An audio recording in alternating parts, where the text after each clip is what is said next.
منیش، آخر میں کب تک تمہارا انتظار کروں؟ ہر چیز کی بھی کوئی حد ہوتی ہے۔ تم کہہ رہے ہو بس کچھ دن اور، بس کچھ دن اور۔ میرے ماما پاپا میری شادی کرنا چاہ رہے ہیں، اب تم جلدی کوئی فیصلہ کرو۔ یار کوشش تو کر رہا ہوں، کیا کروں میں؟ کس طرح اس سونیا کو اپنے راستے سے ہٹاؤں اور تم سے شادی کروں؟ زہر لگتی ہے وہ مجھے، دل چاہتا ہے بس کسی طرح جلد از جلد اسے ختم کر دوں۔ کس طرح اسے اپنے راستے سے ہٹاؤں؟ بتاؤ تم، کیا کروں میں؟ میں تو خود بہت بیزار ہوں، تم سے شادی کرنے کے لیے پریشان ہوں میں۔ اگر میں اسے طلاق دوں گا تو میرے ہاتھ سے وہ ساری جائیداد چلی جائے گی جو وہ اپنے ساتھ لائی ہے۔ پھر بتاؤ، ہم دونوں خالی ہاتھ رہ جائیں گے، کیا کریں گے پھر؟ تو کوئی ایسا راستہ ڈھونڈو نا کہ اسے طلاق بھی نہ دینا پڑے اور اس سے جان بھی چھوٹ جائے۔ تم ہمت کرو منیش اور اسے جان سے مار دو، بس یہی طریقہ ہے اس سے جان چھڑانے کا۔ اس طرح ساری جائیداد بھی ہمارے پاس ہی رہے گی منیش۔ ٹھیک کہہ رہی ہو تم، کوئی طریقہ سوچتے ہیں۔ ابھی تو میں گھر جا رہا ہوں، ورنہ وہ فون کر کر کے دماغ خراب کر دے گی۔ منیش جب گھر پہنچا تو سونیا اس کے انتظار میں بیٹھی ہوئی تھی۔ اس نے کھانا بھی نہیں کھایا تھا۔ وہ ایک بہت محبت کرنے والی بیوی تھی، مگر منیش کو اس سے ذرا بھی محبت نہ تھی۔ اس کو لگاؤ تھا تو صرف اس جائیداد سے جو وہ اپنے ساتھ لائی تھی۔ میں کب سے آپ کے انتظار میں بیٹھی ہوئی ہوں، میں نے کھانا بھی نہیں کھایا، کھانا لاؤں؟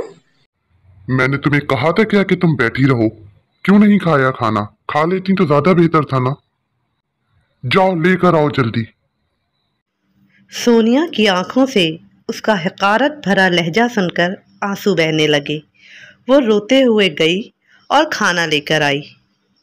منیش کا رویہ سونیا کے ساتھ ہمیشہ سے ہی اتنا برا تھا کیونکہ اسے وہ کرشمہ جو پسند تھی۔ ایک دن منیش نے سوچا بس اب بہت ہو گیا، اب مجھے سونیا کو راستے سے ہٹانا ہوگا تاکہ میں اور کرشمہ جلد از جلد ایک ہو سکیں۔ سونیا کچن میں کھڑی کھانا بنا رہی تھی جب وہ پیچھے سے آیا۔